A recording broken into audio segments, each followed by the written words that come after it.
What's up, guys? Welcome back to another video. I hope you're all doing well. And today, here I have my iPhone 15 Pro Max and my OnePlus 12, two of my all-time favorite phones of 2024. And today I wanted to make a little video to explain why I mostly carry an Android phone in my pocket. Now, the iPhone does have a SIM card in it. It's one of my primary phone numbers. I really only find myself using the iPhone when I put the OnePlus on the charger, and it really doesn't take long for that to charge up. So let's go over some of my favorite features on both operating systems, and I think by the end of this you guys will understand a bit more why I mainly carry an Android phone in my pocket.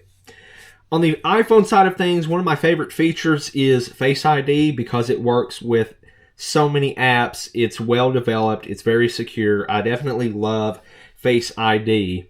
There's just so many little things on Android that make getting those day-to-day tasks done faster and more efficiently. So let's take a look, for example, at notifications. So on Android, as you can see in the top left-hand corner near the time, there are little icons depending on what kind of notifications you have. As you can see, there's a little Gmail icon, and I believe that looks like eBay. Yes, that's an eBay icon. Now, I believe the most icons that can fit there, I think, is 4, but I know for sure at least 3 different icons can fit there.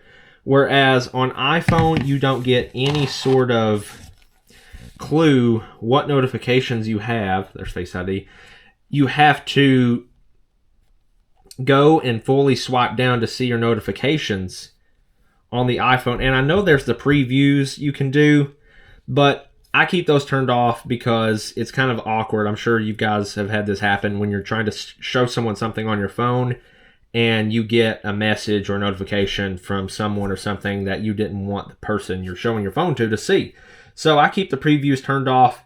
But that's the good thing about Android is even if you keep those previews turned off, you still get the little icons in the top left-hand corner to at least let you know what sort of notification you have before you swipe down. And I do like that when you swipe down on Android, you have your notifications and all of your controls right here in one location, whereas on the iPhone, you know, it's 2 different places. You swipe down from the top right hand corner to get to your control center, and then the notification center is pretty much anywhere else if you swipe down. So I just feel like that's a little counterintuitive. It may not seem like a big deal, but when you're using a device every single day, it's nice to know that when you swipe down, you have everything you need at your fingertips. You have your controls here, notifications all in one place. Also on Android, if I'm using an app like Discord or I'm in a phone call, let me bring up the picture. I took a screenshot.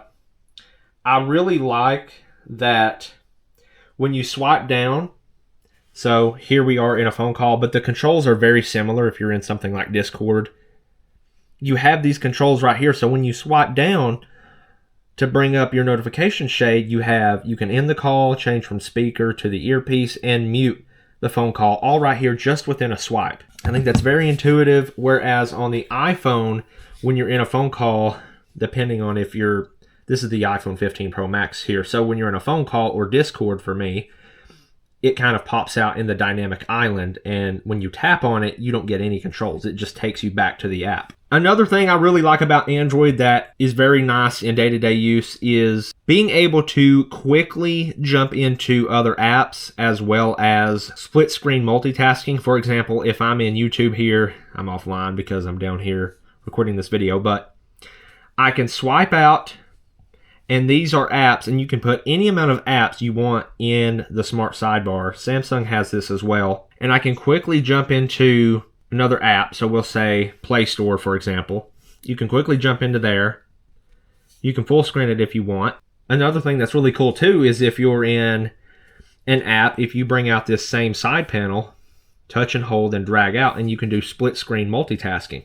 And this is really cool because say you don't want to fully exit out of the app you're in and you just want to go into the Play Store and maybe check for updates or quickly download something.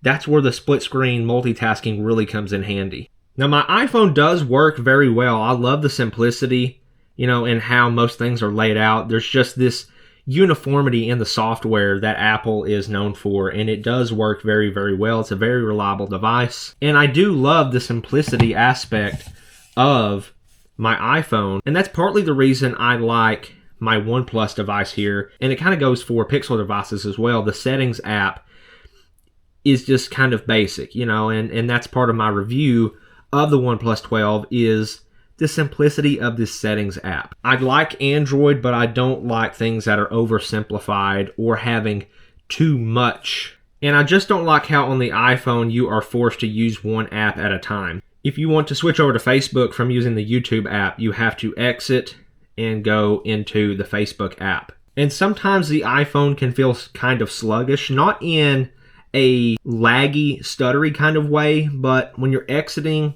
apps and going into other apps, it just feels kind of slow. Now I know I have the reduced motion on here, but even without that turned on, the animations are just so kind of drawn out on the iPhone. And here on my OnePlus 12 with the 80-watt fast charging, and even though a lot of other phones like the Samsungs are only like 40, 45 watt charging, that's still a lot faster than the iPhone can charge. Now the rumor has it with the iPhone 16s, we may be getting faster charging. I hope so, because iPhones really need it. But faster charging really does make a difference in your day-to-day usage, because I can put this phone on charge while I'm getting ready, and I'm out the door with enough to get me through the day. For example, here, if we take a look at my charging activity here, this is in AccuBattery. Earlier today when I was getting ready, I put my phone on charge for 9 minutes and I went from 61 to 85%. Now, I probably still could have made it through my day with 61%. Why not quickly throw your phone on the charger while you're getting ready? And I got an additional 24% in 9 minutes. That's just really, really good. And a lot of flagship Android phones, including the OnePlus 12 here, still have very nice displays. They have good cameras. The cameras here on the OnePlus 12, I would say, are not as good as the iPhone 15 Pro Max. But still, good cameras, great speakers. A lot of the things that make the iPhone a really good device, you can get those on Android. And something we all do on our phones every single day is we type a lot of messages, whether you're leaving a comment, replying to a text, typing an email. And I just believe that typing on Android is so much better just because of the customization of the keyboard. You can have a large phone but still make your keyboard smaller if you have small hands. You can do things like show the number row, whereas on iPhone, even in 2024, to get to the numbers, you have to hit the 1, 2, 3 at the bottom left. Just being able to backspace entire words at a time on Android is so much better. And on the iPhone, even in 2024, all you can do is just hold the backspace until it realizes you're trying to backspace a lot at once. Being able to show this number row without having to hit the 1, 2, 3 at the bottom left, that would be so nice if Apple would bring these sort of customizations to the iPhone. But yeah, even with those caveats, I still really like the iPhone 15 Pro Max. It's a very reliable device. I know some people have different kinds of bugs on different devices depending on who you ask. My experience with iPhones has been very, very good. I've never had a type of bug that made my phone unusable. It does have great battery life. I'm glad Apple has finally added the USB-C. The action button is really cool. And one of the biggest changes I've seen in the latest iOS 18 betas is in the settings app. In iOS 18, they are massively simplifying the settings app. So now all of these apps, you're going to have all of your apps in one section called apps, so you don't have to keep scrolling and scrolling and scrolling. So I like that Apple is making changes like that, and they're also allowing more customizations of your icons. And of course, every phone that's come out in 2023 and 2024 has to have some flavor of AI. But I do wonder how much people really use these AI features on devices. Other than that, I feel like the iPhone is the same rehashed experience for quite some time now. I do really like my iPhone. Go watch my review. Go watch the video on things that I think are better on iPhone, because I really do believe the iPhone has its place in the market. I appreciate you guys watching, and I will see you in the next video.